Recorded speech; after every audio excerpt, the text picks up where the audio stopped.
It happened when I was 12 years old. Every summer, my parents would send me to my grandmother's house in a small, quiet town. It wasn't the middle of nowhere, but it felt like it at night. One evening around 10 p.m., I came back inside after playing outside. The house was dark. My grandmother had gone out. It was just me and my little dog, Buddy. He was a small, fluffy mutt, always alert, always barking when strangers came near. He never got it wrong. That night, Buddy was asleep on the armchair when suddenly his head shot up. He gave one sharp bark, almost like he was asking, "Who's there?" I ignored it at first, but then he barked again and again. He jumped down, ran to the window, growling low in his throat. I followed him, peered outside. Nothing. Just the empty yard lit faintly by the moon. I said out loud, "Who's there?" Silence. Then, Buddy turned, slowly, and barked at the hallway, at the front door. His bark was different now, angrier, almost desperate. I felt a chill crawl up my neck. Still, I walked to the door, my voice shaking as I shouted, "Who's there?" But there was no answer. That's when Buddy lost it. He charged at the door, barking so hard he was choking, growling, whimpering all at once. And then he ran back to me, pressed against my legs, whining like he'd just been hit. I froze. Then, it happened. The front door jerked. Like something slammed into it from the other side, hard. The sound rattled through the whole house. I backed away, my hands shaking, while Buddy stood his ground, teeth bared, eyes locked on the door. And then he turned. He ran to the kitchen doorway and leapt at thin air, snarling, biting, retreating, then lunging forward again, as if something invisible was standing there, blocking the way, swinging at him. I couldn't take it. I ran to the couch, clutching Buddy when he finally scrambled back to me, trembling. My heart was pounding so loud I could hear it in my ears. And then, I heard it. The sound of keys slowly jingling in the lock, turning. Someone was trying to unlock the door. I squeezed my eyes shut, holding Buddy so tight he whimpered. The lock clicked once, then stopped. Silence. Moments later, I heard the real sound of keys, the door opening. It was my grandmother.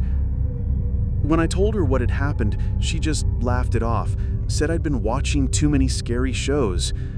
But I know what I felt, and I know what Buddy saw. Because sometimes, when I think about that night, I wonder what would have happened if the door had opened. The Dead Man's Call. This is a story that still chills me to the bone. It happened years ago, but every time I think about it, my blood runs cold.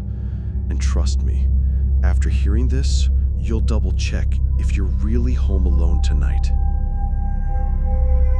I used to live with my parents in an old Soviet-style apartment building, the kind with peeling paint in the stairwell, a broken intercom, and a filthy elevator that screeched every time it moved. The walls inside were paper thin, and the hallway in our place was long and narrow, like a tunnel. One night, instead of studying for an exam, I wasted hours online, scrolling through forums and chatting until almost 1 a.m. Eventually, I went to bed, but I couldn't fall asleep. You know that weird half-dream state when your thoughts spin in circles? That was me, until I finally gave up and stumbled to the bathroom. Our hallway was dark and cramped. My room was at the far end, my parents' rooms in the middle, right by the bathroom. On the way, I banged my shoulder against the wall, loud enough to wake the dead, or at least my dad. As I shut the bathroom door, I heard it, the creak of my father's door opening. A moment later, someone yanked on the bathroom handle hard. "Occupied!" I yelled, annoyed. He grumbled something and shuffled back to bed. When I finished, I returned to my room, collapsed onto the mattress, and passed out instantly. A couple of hours later, I woke to a draft. Half asleep, I turned my head and saw a figure leaving my room. The door clicked shut behind them. I thought nothing of it.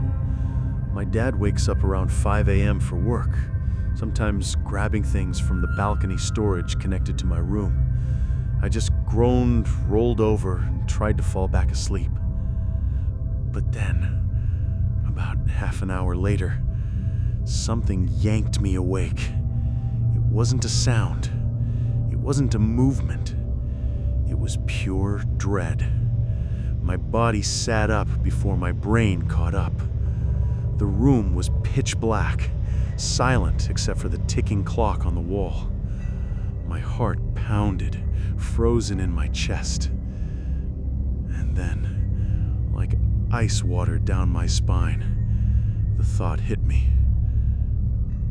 My parents weren't home. They had left 2 days ago to visit my uncle in another city. I was supposed to be completely, utterly alone. My skin crawled. The whole way outside was silent, but I swore I heard faint breathing. Slow, measured, too heavy to be mine. I tried to convince myself I had imagined the figure, that maybe I was sleepwalking. But then I noticed the detail that still haunts me to this day. The door to my room wasn't fully closed. It was open just a crack, and in that tiny sliver of darkness, I could see something. A pale hand wrapped around the edge of the doorframe, completely still, watching, waiting. I don't remember how long I sat there paralyzed. Seconds, minutes. Eventually, exhaustion pulled me back under, like my body refused to stay awake. When I opened my eyes again, the door was shut tight. The apartment was silent. But to this day, I can't stop wondering who or what was in my apartment that night. The regular customer. I used to live with my wife in a cheap old apartment just outside Chicago. It was one of those places where the paint was peeling off the walls, the hallways always smelled like cigarettes, and the rent was so low you couldn't help but wonder why. The weirdest thing about the place? There was still a landline phone. Nobody uses those anymore, but the landlord said it worked fine. We didn't think much of it until it rang.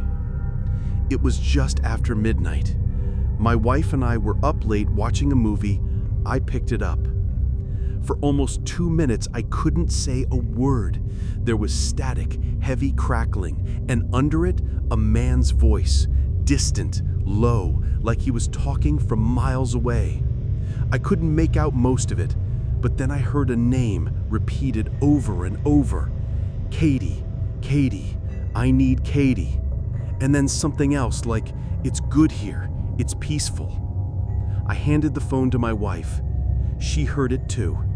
She thought it was just some drunk guy with the wrong number. I wanted to believe that, so I hung up. 2 nights later, it rang again. This time my wife answered. She went pale. She said the same voice whispered, "It's cold here, so cold."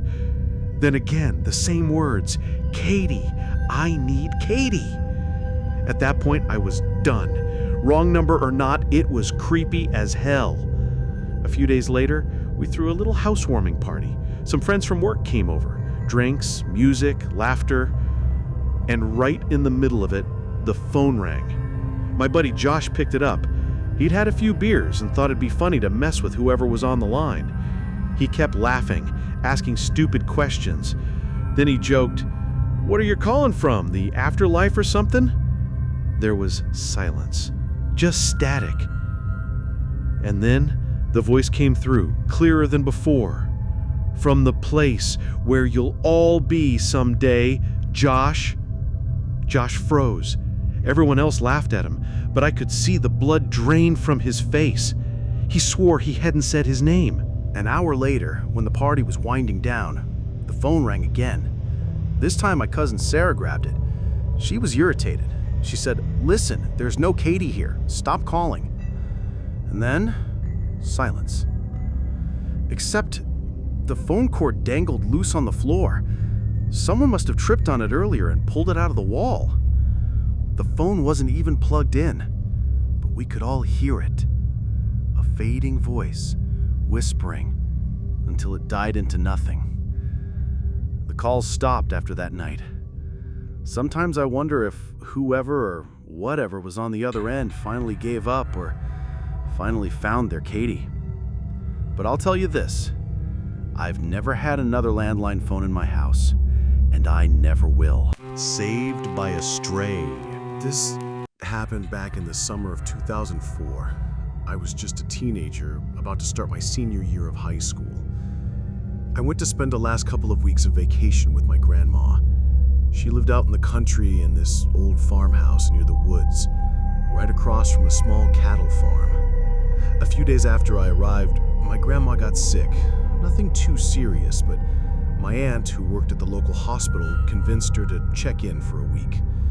Before she left, she asked me to take care of the place, feed the chickens, look after her puppy, and most importantly, keep an eye on her side business. You see, my grandma sold moonshine. Everyone in that part of town knew it, and she had plenty of regulars.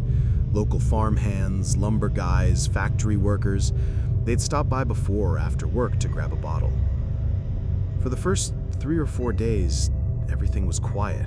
Just neighbors and relatives stopping in. But one morning, right before dawn, I heard knocking on the front door. And then a voice. "Miss Nancy, open up. It's Jean." The voice was so familiar, it gave me chills. I peeked out the window and saw a skinny man in coveralls and a gray cap standing on the porch. He kept repeating, "Miss Nancy, come on, open up." I struggled with the rusty lock and finally opened the door. Standing there was Gene, one of Grandma's regular customers. He was about 30, but looked 20 years older, completely worn down by booze and hard labor. His hands were shaking, his eyes sunken, his skin bluish, like he'd been out in the cold all night. His clothes were damp, his boots covered in swamp mud. Even though it was August, a wave of icy air seemed to follow him inside. He held out a crumpled $20 bill and asked for his usual bottle. Trying not to stare too hard at him, I told him Grandma was in the hospital. Then I went to the pantry, grabbed one of the bottles she kept ready, and came back. But Jean was gone. The porch was empty. The yard was silent. Even the puppy was whimpering, cowering in the corner of the porch like he'd seen something I hadn't. I checked the rooms. I called his name. Nothing. It was like he'd vanished into thin air. A few days later, Grandma came home. While telling her how things went, I casually mentioned her regular customer, Jean, showing up before sunrise. Her face went pale. She made the sign of the cross and whispered, "Honey, Jean drowned back in May. He went out to the swamp drunk, hauling firewood, and never came back. They only found his horse and cart the next day." I froze. My stomach turned. And then I remembered something. That morning, Jean had handed me a $20 bill for the bottle. Clear as day, I remembered the number on it. But when Grandma sold a bottle later that week to another customer, I noticed she was charging $25. She'd raised the price a month earlier, but Gene, he was still trying to pay the old price. I'll never forget that cold, damp feeling when he stood in the doorway staring at me with those hollow eyes. And sometimes, when the phone rings late at night, I can almost hear that same shaky voice whispering from the porch. "Miss Nancy, open up. It's Jean." The thing at my door. It happened a few years ago, late on a Friday night. I'd stayed too long at the office, finishing up some reports, and by the time I was heading home, it was just past midnight. I came up to a crosswalk on a quiet street. The light was red, but the road was practically empty. There was another woman waiting, and two guys standing a little behind us. The woman glanced around, saw no cars, and stepped onto the street. Without thinking, I followed. Honestly, I used to jaywalk all the time. Didn't bother me. We were halfway across when it happened. From nowhere, this huge stray dog lunged straight at me. Dark, mangy, eyes locked on mine. My first thought was, rabbit. Oh God, don't panic, don't run. But instinct took over. I shouted and stumbled back toward the curb. And in that exact second, a black SUV barreled through the intersection at full speed. It hit the woman who had stepped out first, threw her 6, maybe 7 yards down the asphalt. The driver never even slowed down, just disappeared into the night. Everything blurred. The two guys ran forward, one calling 911, the other kneeling by her side. I just stood there on the edge of the street, frozen. My heart was pounding. My mind kept looping the same thought. If that dog hadn't jumped at me, it would have been me under that car. By the time the police and ambulance arrived, I could barely process what had happened. An officer even asked if I was okay, said I looked half-conscious. They took statements, we went down to the station, the whole routine. When I finally stepped out of the precinct, exhausted and shaken, I saw it. That same dog, sitting by a trash bin across the street, staring at me. And that's when it hit me. The mutt didn't attack me. He saved me. I crossed over, crouched down despite every bit of fear I'd ever had of strays, and whispered, "Thank you. You saved my life." Up close, I saw how rough he looked. Ribs poking through his fur, covered in dirt, and a lump bulging near his neck. Sick, broken, but still alive. I took him home. The next morning, I brought him to the vet. Turned out he was a male, half-shepherd mix.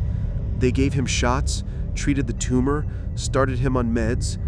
I didn't plan on keeping him, but the longer he stayed, the harder it was to let him go. I gave him a name, Savior, or just Savvy for short. I later found out that the woman who was hit by that SUV didn't make it. That thought still gnaws at me. Why me? Why did that dog single me out? Why did he leap at me at just the right second? It's been 2 years. Savior is still with me, sleeping at the foot of my bed every night. And I still wonder, was he just a stray dog following instinct? Or was something else guiding him that night? Something human? Subscribe and don't watch alone.